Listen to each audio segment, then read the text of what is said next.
I wasn't supposed to hear her say it. But those words, sharp, quiet, unshakable, stuck in my head long after the conversation ended. I told my husband he was weak. Now he's stronger without me. She hadn't said them to me. She was on the phone, leaning against the hood of her car while I tightened a stubborn bolt under the lift. I only caught fragments, but it was enough to stain the air between us. The kind of sentence that carries a history, the kind of history that sits heavier on the tongue than most people can handle. The shop smelled like grease and old coffee.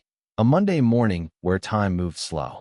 I had only been working here 6 months, the youngest on the floor, the one everyone sent for parts runs and small jobs. But she wasn't just another customer. She walked in like she had nowhere urgent to be, yet everything about her felt deliberate. The way her jacket stayed draped over one arm. The way her eyes scanned the place with a calm I couldn't fake. Mid-40s, maybe. Self-contained. Not the type who fidgets when waiting. I'd seen her twice before, oil change, then a brake issue. This time, it was the alternator. Always the same rhythm. She'd hand me the keys, half smile without showing teeth, then step aside like she wanted to take up less space than she really did. And yet, the room always bent toward her. When she hung up, she noticed me looking. Or maybe I was staring too long. Her lips pressed together in something between amusement and challenge. "You hear everything back there?" she asked. I wiped my hands on a rag, suddenly aware of how dirty my shirt was. "Just the part about the alternator," I lied. Her eyebrow lifted, just slightly. She didn't call me out. Instead, she walked closer, heels muted on the concrete. She set her coffee cup on the edge of the workbench without asking, like she trusted it would be safe there. That small act, her coffee mingling with our tools, her world brushing against mine, felt louder than it should. For a while, she stood next to me, watching the way I worked. I don't usually like being observed. It makes me clumsy. But with her, it was different. I wanted to get it right. I wanted her to think I knew what I was doing, even when my hands hesitated. "You're careful," she said finally, breaking the silence. Not as praise, not as criticism, just noticing. "I have to be," I answered, tightening the last bolt. My voice came out steadier than I expected. She leaned her hip against the counter, crossing her arms. "Most people your age rush things." I didn't know what to say to that, so I stayed quiet. The hum of the shop filled the space between us. She sipped her coffee, eyes on me, and for a second I swore I felt pinned, not in a cruel way, but like she was seeing more than I intended to show. When I lowered the car back down, our hands brushed as I handed her the keys. Just skin against skin, accidental, but it lingered longer in my mind than it should have. She didn't pull away quickly, just a pause, a weightless second, before she curled her fingers around the keys. "Thank you," she said softly, and I couldn't tell if she meant for the repair or for something else. She left not long after, her taillights fading into the afternoon. The shop returned to its usual rhythm, but I couldn't shake the moment. The heat of her coffee cup still sat on the counter, faint and fading, like proof she'd been here. And all I could think was, why did that feel like more than it should? The second time I saw her that week, it wasn't in the shop. She walked in near closing, not with her car this time, but with a request. A battery she'd picked up somewhere else and couldn't get installed. "I know it's late," she said, her voice clipped but steady. "I just didn't want to wait until tomorrow." Her jacket was folded over her arm, hair pulled back like she hadn't bothered to check the mirror. A long day written across her posture. Still, she carried herself with that same unshakable composure, as if even exhaustion had to obey her. The guys had already packed up, and I should have told her we were closed. But instead, I nodded, motioned her toward the bay. "I'll take care of it." She hesitated, almost like she was deciding whether to accept the help. Then she gave a small nod, the kind you'd miss if you weren't looking for it. While I worked, she leaned against the wall, arms crossed tight. Not unfriendly, just contained. Like she'd built a boundary and was testing if I'd respect it. The silence stretched, and I found myself filling it with small talk I wouldn't usually bother with. "Long day?" I asked, focusing on the cables. She gave a quiet laugh, unexpected, dry. "That obvious?" "Your eyes," I said before thinking. I bent back over the battery, pretending it was nothing. She didn't answer right away. When I risked a glance, she was watching me with an expression I couldn't read, half weary, half something else. Vulnerability, maybe. The kind that slips out when someone's too tired to hold it back. Her hands rested loosely on her jacket, fingers tracing the seam absent-mindedly. They were elegant hands, older than mine, but steady in a way that made me want to trust them. "You're too observant," she said finally, her tone softer than before. "Is that bad?" Her lips curved, not quite a smile. "Depends who you're looking at." I didn't know how to answer, so I kept tightening the bolt, pretending the work demanded all of me. But her words pressed against me, refusing to be shaken off.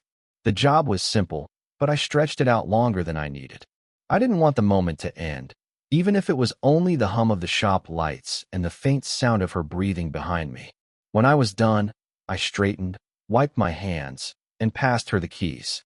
She reached for them, but her fingers trembled, just a little, almost invisible, enough that I noticed. For a heartbeat, she didn't take the keys. Her hand hovered, then drew back, like she'd thought better of it. "You're kind," she said, voice low. And then, almost to herself, "Too kind for this." I wanted to ask what this meant, but she slipped the keys from my hand before I could. Her composure snapped back into place as quickly as it had cracked. She thanked me, left into the night, and I stood there in the empty shop, staring at the space she'd just been. The only thing louder than the silence was the echo of her unfinished words. It was raining hard the night she came by again. The kind of rain that makes the air smell like metal and leaves the pavement shining under streetlights. We'd stayed late in the shop, paperwork piled on the counter, and I offered her coffee from the half-broken machine. She laughed at the taste, but drank it anyway. The storm pressed against the windows, thunder muttering in the distance. Inside, it felt like the world had shrunk down to just the two of us, surrounded by the hum of fluorescent lights and the drip of rain slipping through a loose gutter. She stood close, too close, looking over the service receipts I was sorting. Her sleeve brushed mine, just enough to make me aware of every inch between us. I could smell her perfume, faint but persistent, like it had soaked into her jacket. "You don't talk much," she said suddenly, her eyes still on the papers. I shrugged. "You talk enough for both of us." That earned me a soft, almost reluctant smile. Then silence again, thick with something neither of us named. Her phone buzzed on the counter. She didn't move to answer, just let it vibrate until the screen went dark. I glanced at the name before I could stop myself. Mark. Her lips pressed together, and for the first time since I'd met her, she looked uncertain. Not fragile, but pulled apart for a moment, like the guard she wore had slipped. "You should get that," I said, though my voice came out quieter than I meant. She shook her head. "Not tonight." The way she said it, final, weighted, stopped me from pushing further. But it left me restless, like I was carrying a secret that wasn't mine. We kept working, but every motion felt slower, drawn out. She leaned in to point something out on the sheet, her hand brushing mine. Neither of us moved right away. I swallowed hard. "You ever regret things you can't undo?" Her eyes flicked up, sharp at first, then softer. "Every day." The room went still. I almost said something, about how I couldn't stop thinking about her, about how her presence made the shop feel less like a place I wanted to escape. But the words caught in my throat.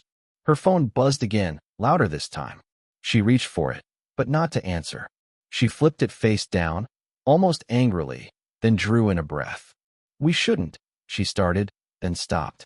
I didn't ask what she meant. I already knew. The space between us burned with everything unsaid. I closed the file, slid it aside, and stood. Too close now, closer than before. My hand lifted halfway, toward her arm, her hand, I wasn't sure. But before I could finish, the door banged open. One of the guys, back for his wallet. The spell broke instantly. She stepped back, her face smoothing into composure. And me, I let my hand fall, pretending it had never moved. The shop was empty again, but this time it felt different. Not charged like before, not playful, just heavy. The kind of heavy that sits in your chest until you can't breathe right. She had come by late, saying something about checking the battery, but I knew that wasn't why. She leaned against the counter, not looking at me, arms folded like she was bracing against an invisible storm. I worked on nothing. Tools lay scattered, my hands moving them from one place to another without purpose. I couldn't stop glancing at her, trying to read what she wasn't saying. Finally, she spoke. Quiet. Almost too quiet. What are we doing?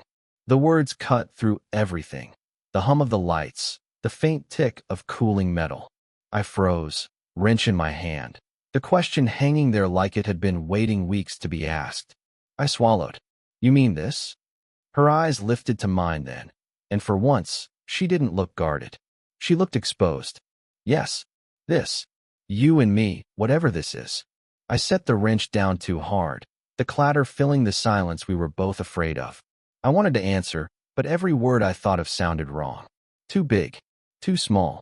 You come here, I said finally, my voice low. And I don't know why. You don't need me to fix your car every other night. Her laugh was brittle, breaking halfway through. Maybe I don't want the car fixed. Maybe I just... She stopped herself, shook her head. This is insane. The distance between us felt like a thread, invisible but stretched tight. I could hear her breathing, see the way her fingers tapped against her arm as if she needed something to hold on to. You're married, I said, the words tasting bitter. Not really, she whispered, and the honesty in her tone hit me harder than I expected. The silence after that was unbearable. We stood there, neither moving, the weight of everything unsaid pressing down on us.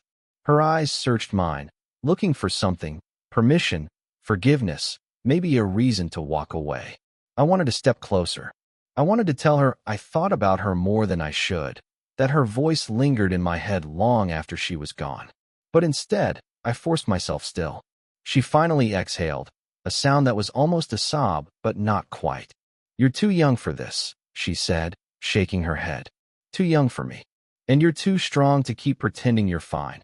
I shot back before I could stop myself. Her lips parted, but she didn't answer. She just looked at me, long, unblinking, like she was memorizing my face. The kind of stare you only hold when you know it's dangerous. The silence between us said everything we were afraid to.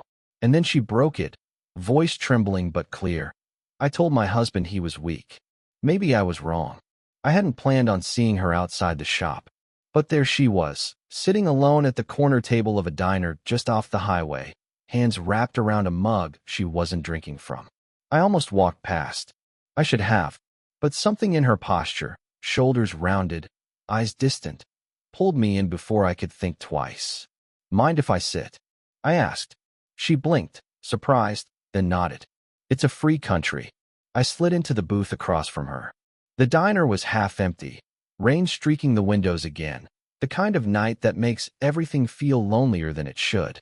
She stirred her coffee without tasting it, the spoon clinking against ceramic. For a while, neither of us spoke. The silence wasn't hostile, just full. Then she reached into her purse and placed something on the table. A photo. A man, maybe late 30s, smiling stiffly at the camera. Her arm around him, younger, brighter, a version of her I hadn't seen. My brother, she said quietly. I nodded, waiting. He died 10 years ago. Car accident. Her eyes stayed on the photo, not me. You look like him. Not exactly, but enough. I felt something shift inside me, like the floor tilting. The way she looked at me, no, through me, made more sense now. The pauses, the searching glances. I wasn't just me to her. I was also someone else, someone gone. I'm sorry, I said, because it was all I had. She gave a small, humorless laugh. Everyone says that. No one knows what to say after. Her fingers traced the edge of the photo. The movement was small, tender, like she was afraid it might crumble. He was the only person who ever saw me. Really saw me, she murmured. Then, almost bitterly, until he wasn't. I didn't know if she meant because of death or distance. Maybe both. For the first time since I'd met her, she wasn't composed. She was raw, stripped down. And I realized how much of her strength was armor, not truth. You remind me of him, she said again, softer this time. The way you listen. The way you don't fill every silence. I couldn't hold her gaze. It felt too heavy, like being asked to carry something I wasn't sure I could. But I also didn't move.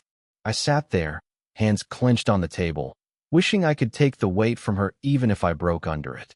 When the waitress came to refill her coffee, she covered the photo quickly, sliding it back into her purse like it had never been there. Her mask slipped back into place, almost seamless. But I'd seen it now, and she knew I had. As we left the diner, she paused at the door, rain blowing in from the street. She didn't look at me when she said it, voice low enough I almost missed it. You don't know how dangerous it is for me to see him in you. After the night at the diner, days passed without her coming by. No late drop-ins at the shop, no excuse about her car.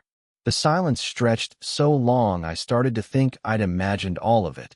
The photo, the way her voice shook, the line she left me with at the door. Then, one evening, she was there again. No car, no pretense.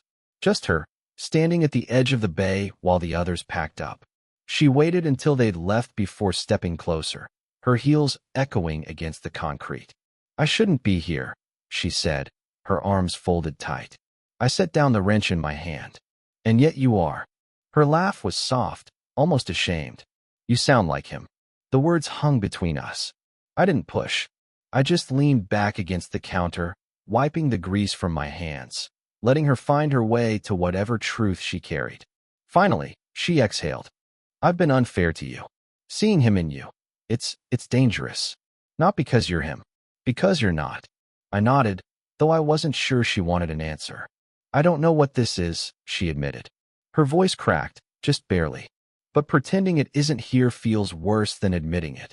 We stood there in silence, the shop quiet now except for the faint drip of water outside. No thunder this time, no drama, just the stillness of two people finally too tired to fight the truth. I stepped closer, careful, slow. Not to break the moment, but to meet it. Her eyes followed me, steady, waiting.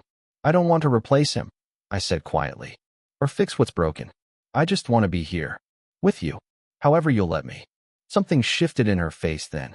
The hardness she wore like armor softened, melted into something I hadn't seen before. Not weakness, something gentler, braver. She didn't answer with words. She just let her hand fall to the counter, open, palm down. A small, ordinary gesture. I laid my hand over hers. That was it. No kiss, no confession, just the weight of skin against skin. Her fingers curled slightly, enough to tell me it wasn't an accident. Enough to seal what neither of us could name out loud. We stayed like that for a long time, not speaking, just breathing in the same space, our silence saying more than words could. When she finally pulled back, it wasn't rejection. It was relief. Like something had been acknowledged, and now it didn't need to be hidden anymore. She gave me a look I'll never forget, tired, grateful, unbearably tender. Then she whispered, almost to herself, maybe strength isn't about walking away. Maybe it's about staying. Looking back now, I realize we never had a beginning the way stories usually do. No first date, no grand declaration, no clear line where friendship ended and something deeper began. It was quieter than that, smaller, yet somehow heavier. I think about those nights in the shop, the rain hammering outside, the silences that carried more weight than words ever could.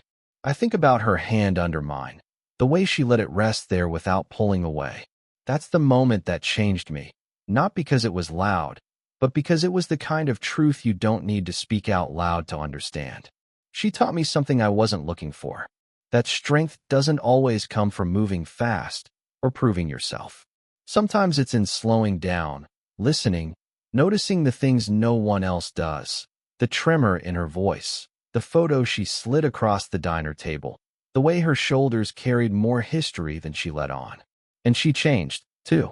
I saw it in the way she let herself stop pretending.